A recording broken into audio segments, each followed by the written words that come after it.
पराई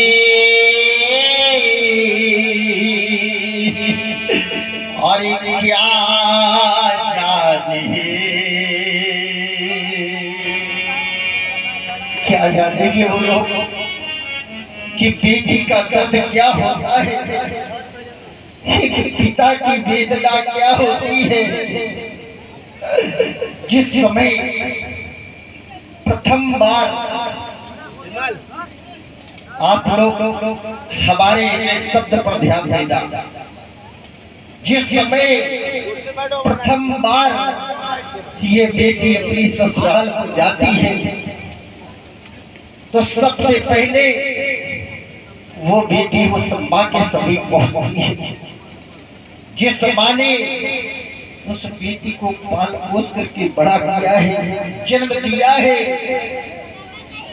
और वही बेटी धीरे धीरे कदमों से चलती हुई और जिस समय माँ के समीप पहुंचती है तो दौड़ करके माँ के सीने से लिपट जाती है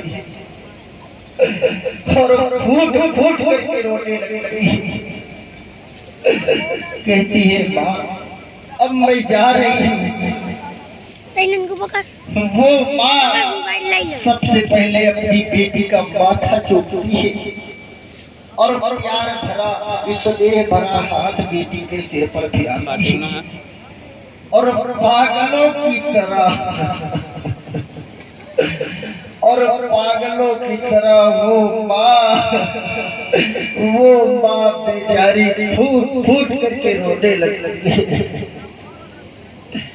जिस बेटी को मैंने पाल पोस करके बड़ा किया, आज वो बेटी मुझे छोड़ करके जा रही है। हर माँ यही सोचा करती है, बेटी कभी बहनों से जिस समय बेटी की विदाई हो। और सुन रहे हैं जनक जी के द्वारा बहुत ही सुंदर कारुणिक अभिनय।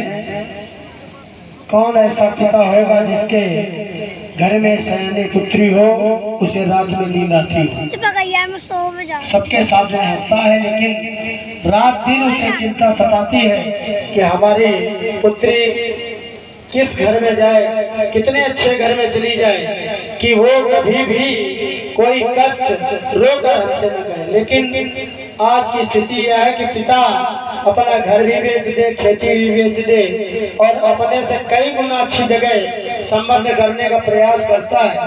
और जब वो जाता है और यह पुत्री से मिलता है, जब पुत्री रो देती है तो उससे बड़ा कष्ट वो मरने के बराबर उसका होता है कि उसने सब कुछ अपना बिगाड़ करके बेटी का घर बनाने का प्रयास किया, लेकिन अंत में उसको जब निराशा लगती है तो बहुत बड़ी तकलीफ होती है। तो आज जनक जी के द्वारा भी जो प्रण किया गया है, इनको ऐसा लगता है कि हमारे प्रण की पूर्ति क्या नहीं हो पाएगी, क्या हमारी कन्या को सुयोग्य वर मिलेगा या न मिलेगा, क्यों कि हठ पूर्वक प्रण को ठाना है। तो यही सोच हमारे जनक जी के द्वारा हो रहा है और सुंदर कहानी का अभिनय हो रहा है। हमारे पारस टेलीकॉम गांधी चौराहा बिंदकी, जो हमारा एक टेलीकॉम है, हमारे राम जी श्याम जी की ओर से 101 मुद्राएं जनक जी के इस कहानी के अभिनय पर प्रदान हो रहे हैं। बहुत बहुत धन्यवाद, बहुत बहुत शुक्रिया।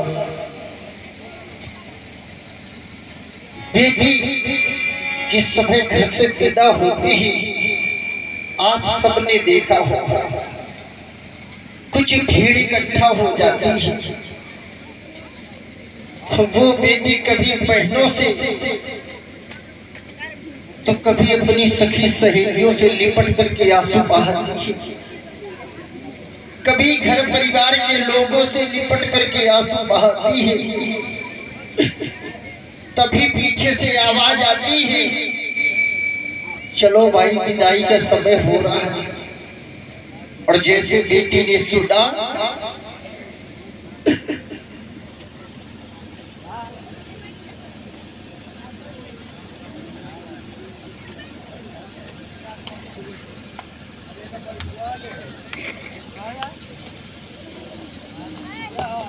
हमारे आदरणीय धर्मपाल जी जो स्कूली के निवासी हैं, उनके द्वारा जनक जी के सुंदर कहानी के अभिनय पर 51 पुष्पमुद्रा प्रदान हो रहे हैं। देखिए, धन को ऐसी जगह लगाना चाहिए कि यहाँ भी बने और वहाँ भी बने, लेकिन आज का जो समाज है, पैसे वाले हो जाना बड़ी बात नहीं है आज के ज़माने में। पैसा तो बहुत लोग कमाते हैं और तमाम तरीके हैं कमाने के।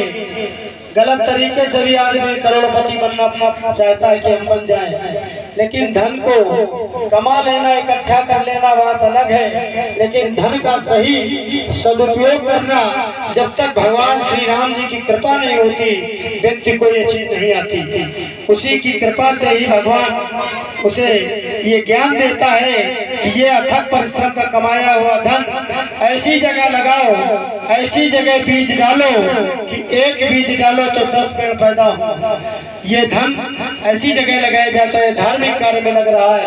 आपका जो धन लगेगा भगवान दिन गुना रात चौगुना बढ़ाएंगे। आप बहुत सही जगह धन लगा रहे हैं, इसके लिए आपको बहुत बहुत धन्यवाद, बहुत बहुत शुक्रिया। बेटी कभी अपनी बहनों से लिपट करके आंसू बहाती है और कभी अपनी सखी सहेलियों से लिपट करके आंसू बहाती है, कभी घर परिवार के लोगों से लिपट करके आंसू बहाती है। आप लोगों ने देखा होगा जिस समय बेटी की विदाई होती है, आप सभी ने देखा होगा, तभी पीछे से आवाज आती है, चलो भाई विदाई का समय हो रहा है। और जैसे बेटी ने सुना, बेटी कहती है थोड़ी देर और ठहरो भैया। फिर पीछे से आवाज आती है, क्या हुआ, अभी किसी से मिलना बाकी है? वो बेटी कहती है मैंने मिल तो सबसे लिया है और सभी को मैंने देख लिया है, पर कोई एक बार मेरे पिताजी को बुला दो, मैं अपने पिताजी को देखना चाहता हूँ। याद रखना मेरे बंधुओं, घर परिवार में यदि बेटी सबसे ज्यादा प्रेम करती है तो उस बूढ़े पिता को प्रेम करती है। आप लोग आजमा करके देख लेना, पिता बाहर से आया हो और एक बार कहते मुझे प्यास लगी है, केवल एक बार उसके मुख से निकल जाए और घर में सारे सदस्य उपस्थित हो, सब चाहे अनसुना कर दे, लेकिन बेटी जिस समय सुनेगी वो दौड़ करके जाएगी और पिता को अपने जल ला करके देगी। आप लोग आजमा करके देख लेना अपने घरों में। आज वही बेटी कहती है कि एक बार मेरे पिताजी को बुला दो, मैं अपने पिताजी को देखना चाहती हूँ। जिस समय ये संदेशा उस बूढ़े पिता के पास पहुंचता है जो मेहमानों में व्यस्त होता है, तुम्हारी बेटी ससुराल जा रही है, विदा हो रही है, एक बार जाकर के उससे मिल लो।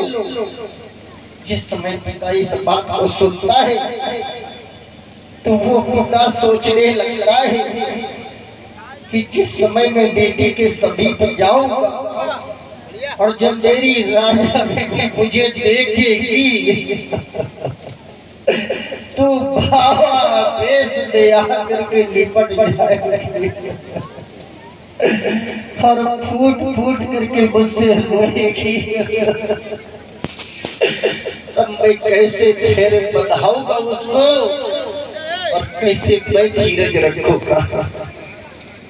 मेरा मन तो नहीं करता जाने का, लेकिन लोगों के बार बार कहने पर वो पिता जिस समय वहां पहुंचता है और बेटी ने सुना कि मेरे पिताजी आ गए तो मेरे बंधुओं आंगन से दौड़ती हुई वो दरवाजे पर आ जाती है और किसी की ना परवाह करते हुए दौड़ करके मेरे पिता के सीधे से लिपट जाती है और फूट फूट करके रोने लगती है। वो पिता उसे सांत्वना देता है और डोली में बिठा देता है। मेरे बंधुओं की डोली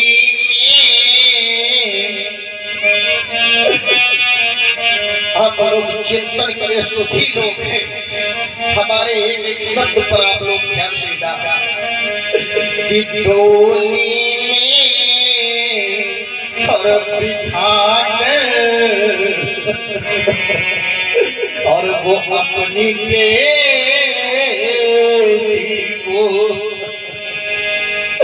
संसार में कितना कठोर से कठोर हृदय का पिता क्यों न हो, लेकिन इस समय बेटी की विदाई होती है तो हर पिता रो देता है।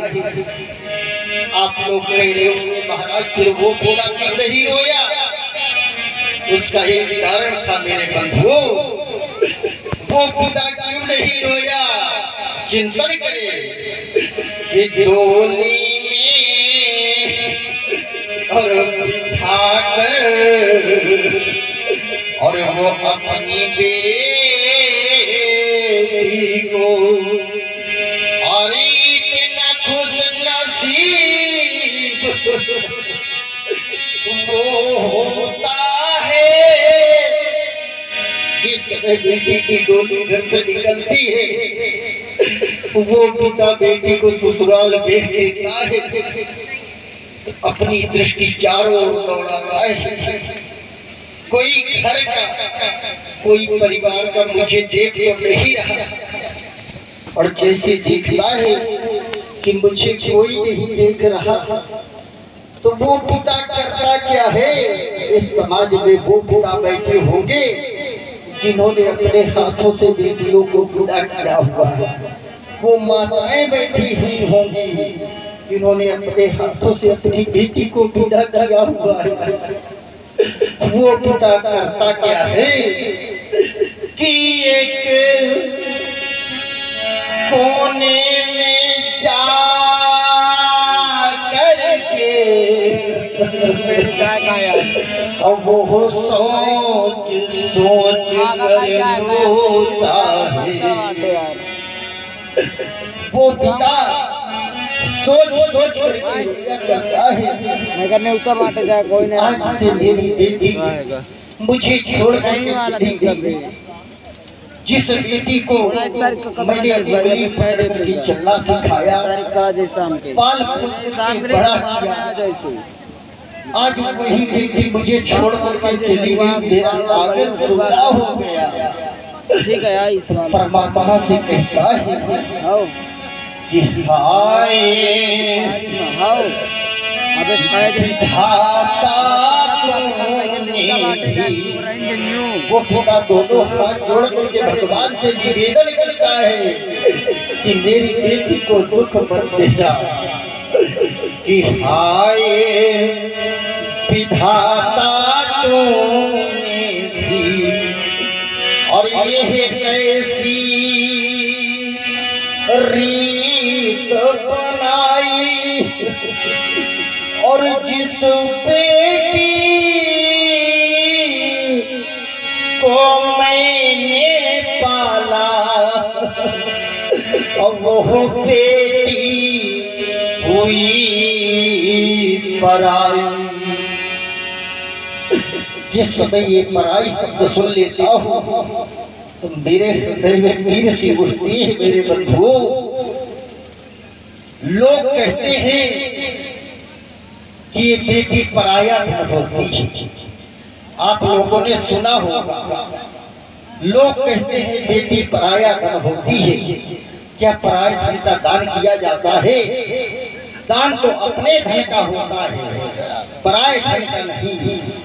और यदि आप लोगों की ये बात मान लो कि ये बेटी पराया धन है, आप लोगों से मेरा एक निवेदन है कि एक बात मेरी भी मान लेना आप लोग कि ये बेटी, देख लो मेरे विद्वानों, कि ये बेटी लाखो पराया धन है, और हृदय का टुकड़ा होती है, और कीमत वही समझते हैं कि जिनके घर पे भी होती है, बेटी की कीमत सब कोई नहीं समझा करता, वही समझते हैं जिनके घरों में बेटियां होती हैं। एक घर में एक बेटी का जन्म हुआ, कोई साज नहीं, कोई आवाज नहीं। कुछ समय बीतता गया, फिर दूसरी बेटी का जन्म हुआ तो उनका मन व्याकुल हो गया। आप लोगों ने देखा होगा, कुछ घर ऐसे होते हैं कि जो चाहते हैं हमारे सिर्फ बेटा हो और बेटी न हो। आप लोगों ने भी देखा होगा।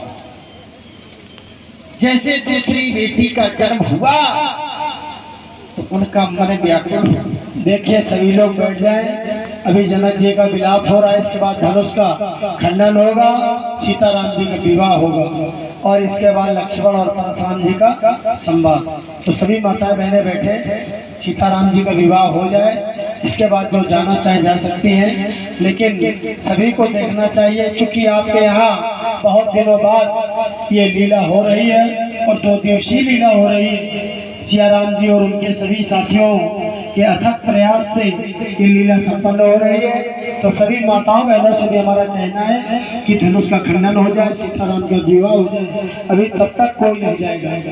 आप सभी लोग बैठे और जनक जी का सुंदर प्रणिक अभिनय। और जैसे बेटे का जन्म हुआ तो अनेक प्रकार के साज बजवाए, अनेक प्रकार के साज बजवाए गए। बड़ी बेटी देख करके रोने लगी और विचार करने लगी कि ऐसा भेदभाव क्यों है, क्यों करते हैं ऐसा भेदभाव कि बेटे का क्यों मान है जग में और बेटी का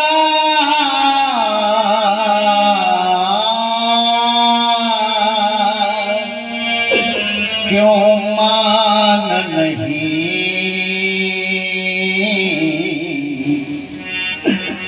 और मुझे बताओ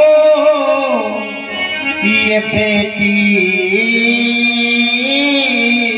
बालो, ये बेटी क्या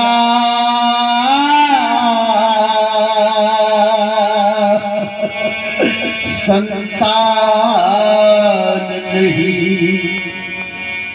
जिस प्रकार से बेटा पाला जाता है उसी प्रकार से बेटी भी पाली जाती है। उस माँ के हृदय से पूछो, बेटा तो वसुधर को कमाए। बेटा आपका धर्म है, पूरे दिन में एक भी बार न कहो पूछिए आपकी तबीयत कैसी है, खाना खाया या नहीं खाया। और जिस समय बेटी का फोन आएगा ससुराल से तो तुरंत पूछेगी आपने खाना खाया या नहीं खाया, तबीयत आपकी कैसी है। कि बेटा तो पशुधन को कमाए और ये बेटी रिश्ते बनाती है और हर सुख दुख में वो माँ बाप का साथ निभाती है। ऐसी होती है बेटियां। और वही बेटी जब माँ बन जाती है और कुछ समय के बाद उस माँ का बूढ़ापन आ जाता है तो कुछ ऐसे बेटे होते हैं, आप लोगों ने भी देखा होगा कि उन माताओं को अपने से अलग कर देते हैं। कुछ ऐसे बेटे होते हैं जो यात्राएं दे देते हैं, ताड़नाएं दे देते हैं और माँ को अपने से दूर कर देते हैं। लेकिन माँ के हृदय को देखो, माँ का हृदय ऐसा होता है अपने बेटे के लिए कभी बुरा नहीं सोचती। कि उन्हें माता को देखना। ये माताएं कितने दुख सहकर के बेटे को पालती है। कभी किसी ने चिंतन किया है? इन माताओं के हृदय से पूछो कि उन्हें माता हमको देखो ना, कि जो अपने बेटा पर लाड लड़ाती हैं, कितना प्यार करती है उस बेटे पर। और वही बेटा जब बड़ा हो जाता है तो माँ को अपने अलग कर देता है, यात्राएं दे देता है, घर के बाहर निकाल देता है। कि नौ मासो यहाँ कर में रखोती है, और फिर अपना दूध पिलाती है। और जब ठंड का समय आता है और वही बेटा बिस्तर गीला कर देता है, अगर किसी बेटे से कह दिया जाए कि ठंड के समय में गीले बिस्तर पर सो जाओ, तो कोई नहीं सोएगा बेटा। और जब बेटा बिस्तर छोटा होता है कर देता है, और जिस समय माँ की नजर पड़ती है तो माँ जानते हो क्या करती है? उस बेटे को कहाँ सुलाती है कि खुद तो सोती है माँ गीले में, और सूखे में उसे सुलाती है। ये माँ सूखे में उसे सुलाया करती है और मलमूत्र अपने हाथों से धोती है। और कभी माँ के ऊपर ऐसा कुछ हो जाए तो कुछ ऐसे बेटे होते हैं जो हाथ तक नहीं लगाते कि मलमूत्र ये धोती और अपने बेटे का बलिहारी ये बेटा जाती है। अगर बेटे के ऊपर कोई संकट आ जाए और बेटा चाहे इतना गाली दे, लेकिन माँ उस बेटे को अपने हृदय से लगा लेगी कि ऐसी माँ को जो दुख देवे, और वो पुत्र नरक का गामी है, और वो पुत्र नहीं है कुपुत्र, और कहलाता दूधे हरामी है। माँ को कभी कष्ट मत देना। माता पिता की सेवा करना, माता पिता से बढ़कर के इस संसार में कोई नहीं है। जिसने माता पिता की सेवा कर ली उसने सब कुछ प्राप्त कर लिया, वो कभी किसी चीज से दुखी नहीं होता है। कुछ लोग ये चाहते हैं कि हमारे सिर्फ बेटा हो और बेटी ना हो। बेटे को आप लोग कुल का दीपक मानते हैं।